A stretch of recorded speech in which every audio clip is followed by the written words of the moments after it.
Yeah, and thank you, Mr. Chairman, distinguished guests, and thank you, Professor Clark, for such intriguing remarks and stimulating remarks. I will actually continue with some of these sustainability themes that you've just discussed, but focusing in particular on sustainability in the area of energy.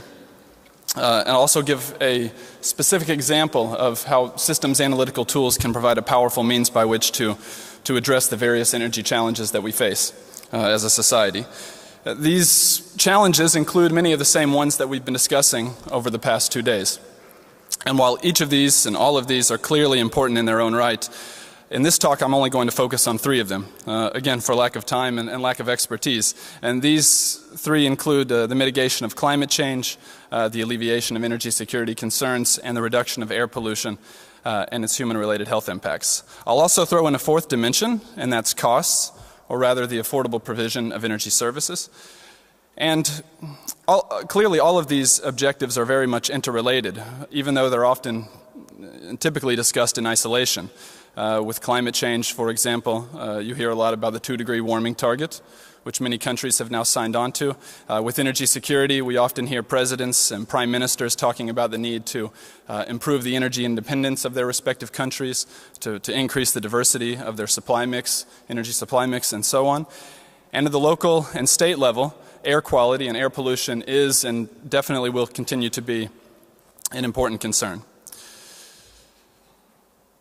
To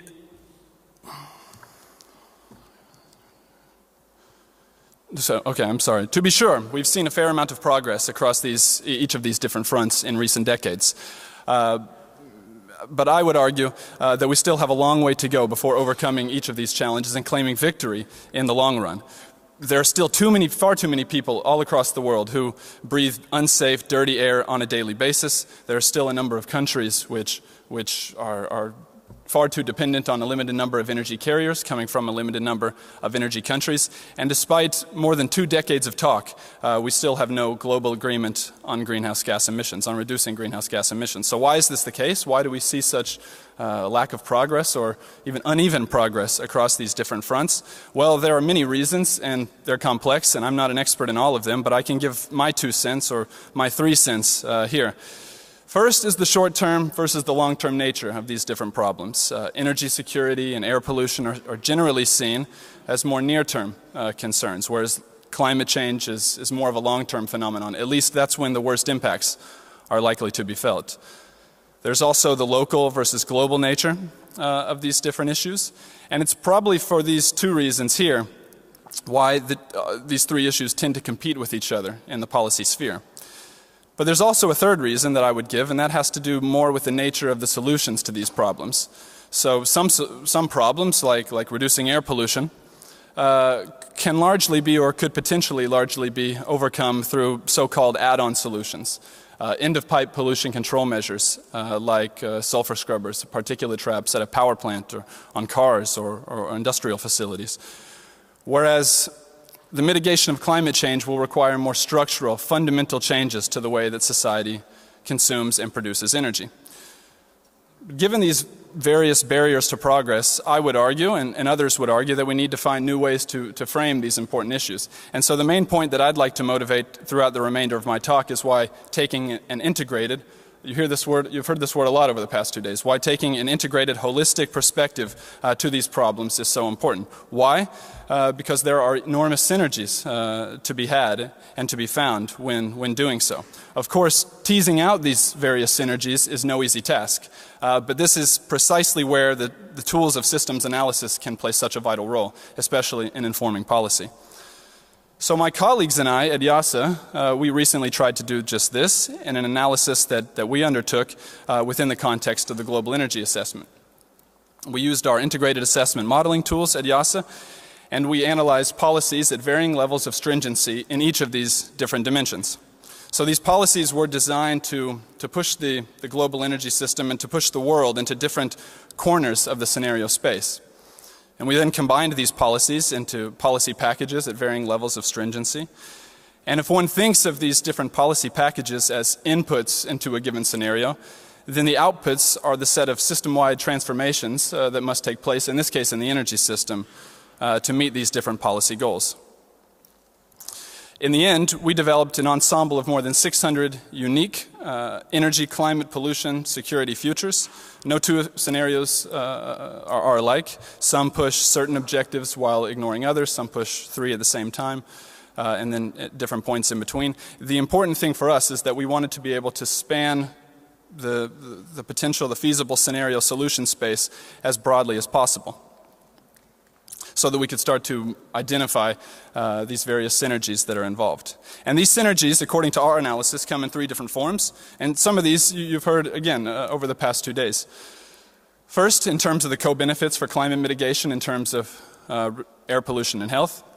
Basically, aggressive energy efficiency and decarbonization efforts will lead to improved air quality, which will then itself lead to reduced human health impacts. Then there's the synergies of energy efficiency and decarbonization for improved energy security. Basically, it helps countries to become more energy independent, increase the diversity of their energy supply portfolio, and then other metrics for energy security as well.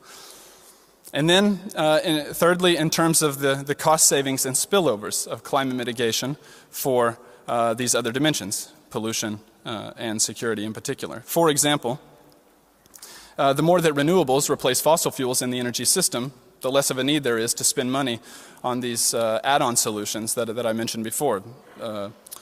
Expensive end-of-pipe pollution control equipment like scrubbers or so on.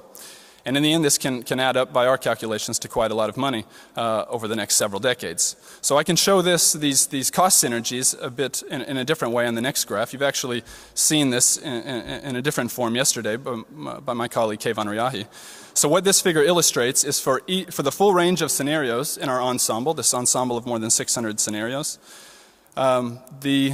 the costs, the policy costs of overcoming each of these three challenges in isolation via so-called single-minded policy approaches. So if you start on the left side, if we were just solely focused on overcoming our energy security challenge, then this could be done at a fairly modest cost, some 0.2% of global GDP over the next 2 decades. Addressing the air pollution problem on its own while ignoring the other challenges would cost somewhere about on the order of 0.5% of GDP.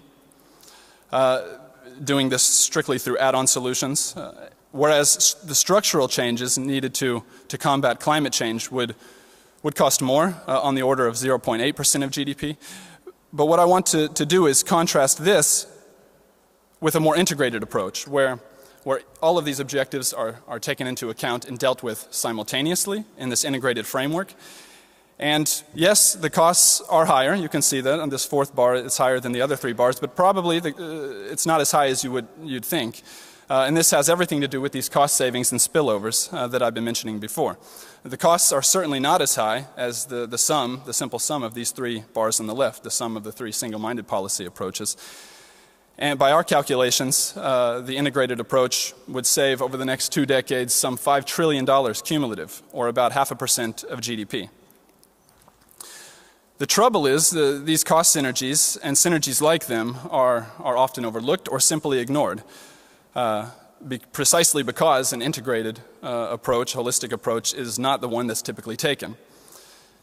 And so, again, this is precisely where the tools of systems analysis can play such a vital role, one of the main points of my talk, and I hope this sets up well for the other speakers on the panel, who you'll hear further examples of such thinking and how systems analysis can inform policy for the next 40 years. Thank you very much.